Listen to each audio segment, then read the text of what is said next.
Hi, welcome to Foxwood Forge. Today we're going to be redoing my video on these hook forms. Everybody told me my sound quality was kind of bad, so we're trying it with a different system and we'll see how that works. John from Black Bear Forge asked about the sound quality of this microphone set, so if you let everybody know what it sounds like, we'll know one way or another. Thank you. Okay, if we take the hook forms and just put them in your post vise and just kind of leave them loose till you get your material here, and then I use the post vise to clamp them. The set has a large and a small form. The best thing about it is you get repeatability in your hook. If you make the tapers the same length and the same starting length stock, your hooks wind up to be very close to the same length. So we're going to try it here. And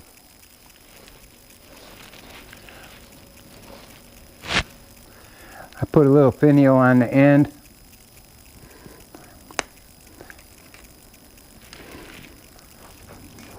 Then cool it.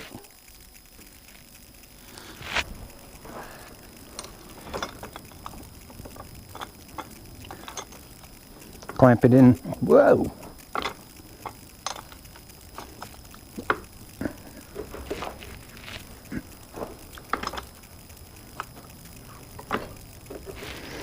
Didn't get enough heat.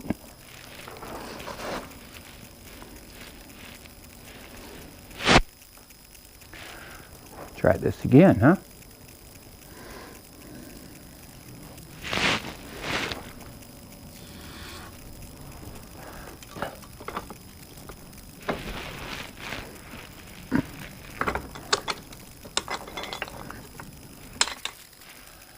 There you go.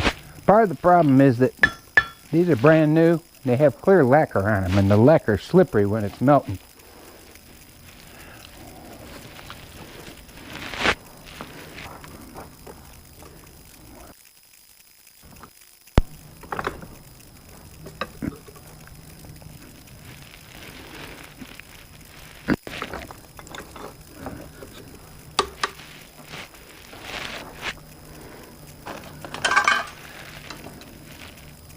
So now you can see very similar length, size.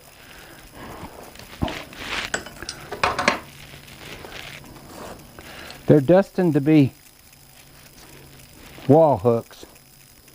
So in order for, well, so basically I just do a half on, half off step. Radius the corners.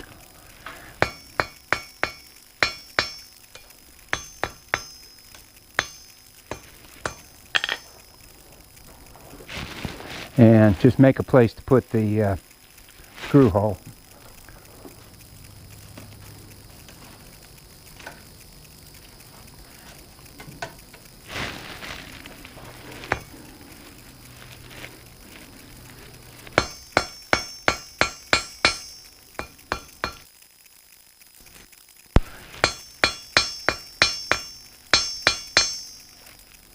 You can see we got a good place to put the screw hole, and then we're going to twist it.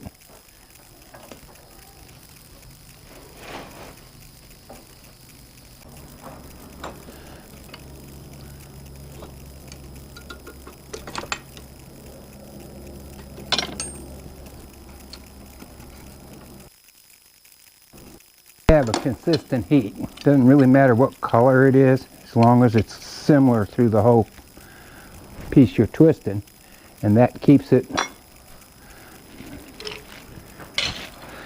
where you get an even twist over your whole piece.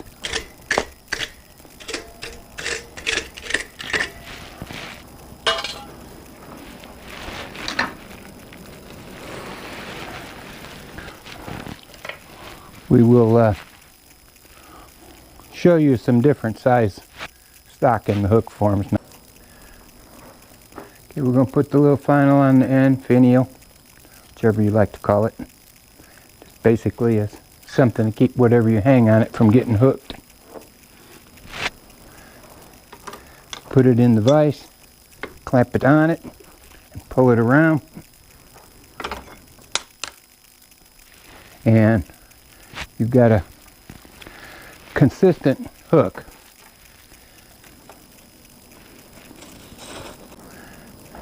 Okay, we're going to put the finial on the end again. Cool it.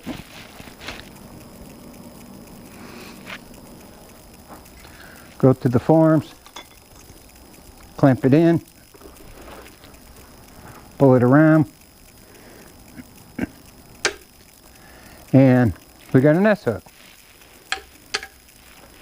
And you can see both ends are the same size because we used the form. Okay, we're going to do it again, this time with 3/4 by 3/16. And basically do the same thing. You put your little finial on the end. This looks better with a bigger one, so you still have to cool it.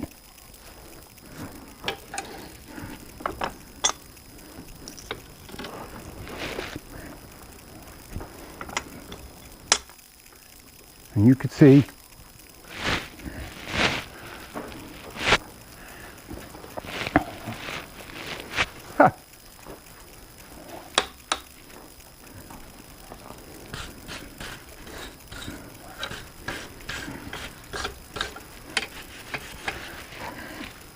so now we have a finished wall hook. Okay, we're going to switch over and use the little side of the form so that we can make a small S hook. It works pretty much the same way, it just uses a smaller form. The forms, after you use them half a dozen times, get pretty hot. So just pick them up and touch them only by the angle irons. When we do my classes, they make a lot of hooks, so I just tell them to push them on the ground and then pick them up again when you need them. That gives them an opportunity to cool off without you finding out how hot they really are. If you just push the angle irons off and just push them on the ground, and then just pick them up when you're ready to use them.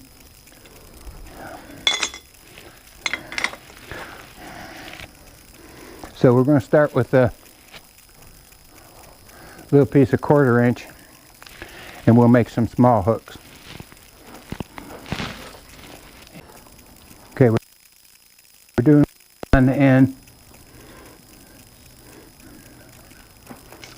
Cool it.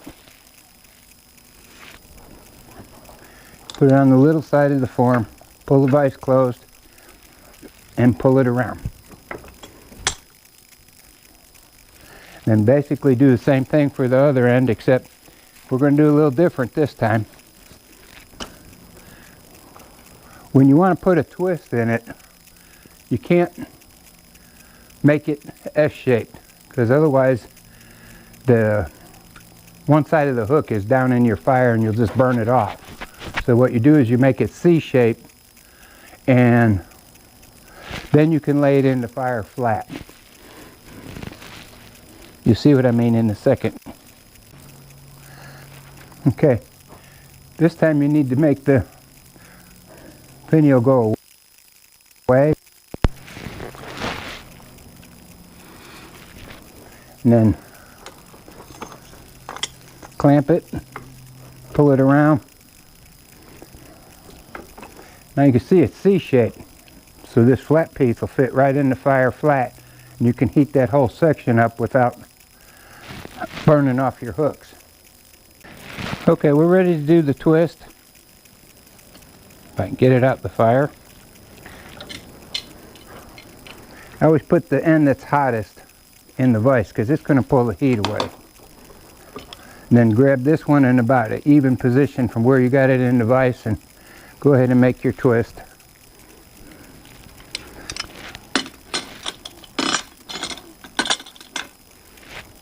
Take your wire brush and just knock the scale off while it's hot. It's easier to do. If you wind up getting it crooked, then you can use a wooden block to smooth it out.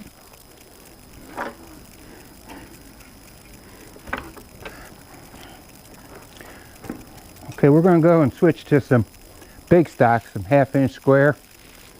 And basically these things move as far as your vise will let them. I mean, if you wanted to try to edge bend that 3/4 bar, you probably could if you could get the heat right, as long as your vise will hold it. This is a 6-inch vise, so it has a little bit more adjustment.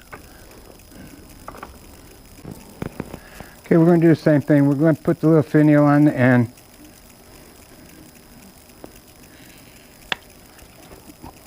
Cool it off.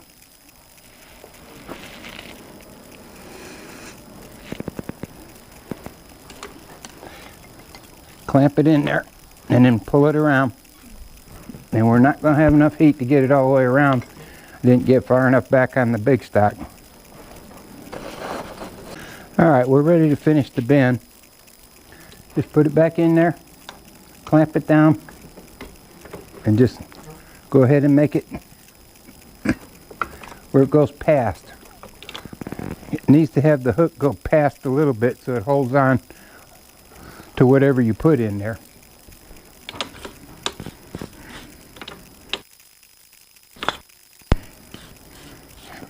But you can see it doesn't matter what size stock you use, it'll adjust as long as your vise will go that big.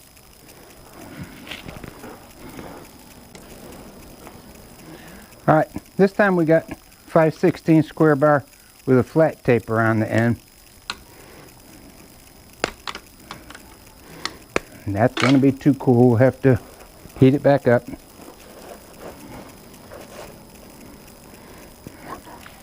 Shouldn't take a second, it was just hot.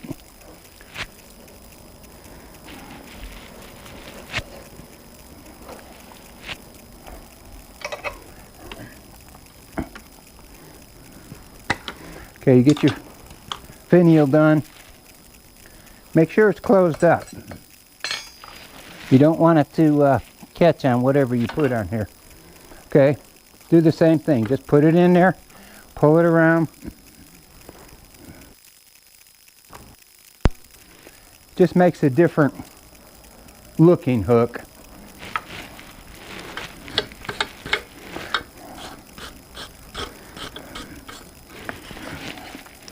And you can see it's coming out real consistent with what the other hooks are.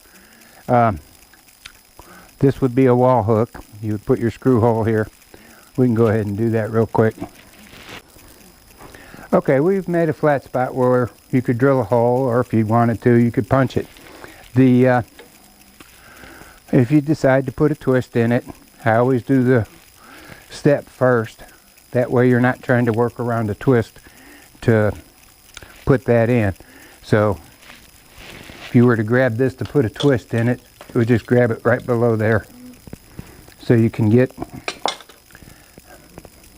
a flat spot between the twist and your set.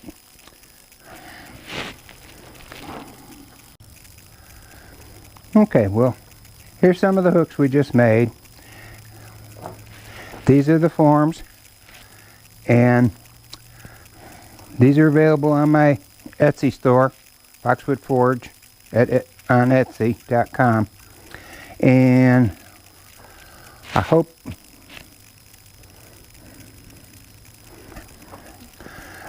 hope you guys enjoyed the video. I hope you learned something, or maybe I didn't do anything to help you, but this was mostly to check sound quality and update that video because I was asked to. You guys have a great day and keep on banging on metal.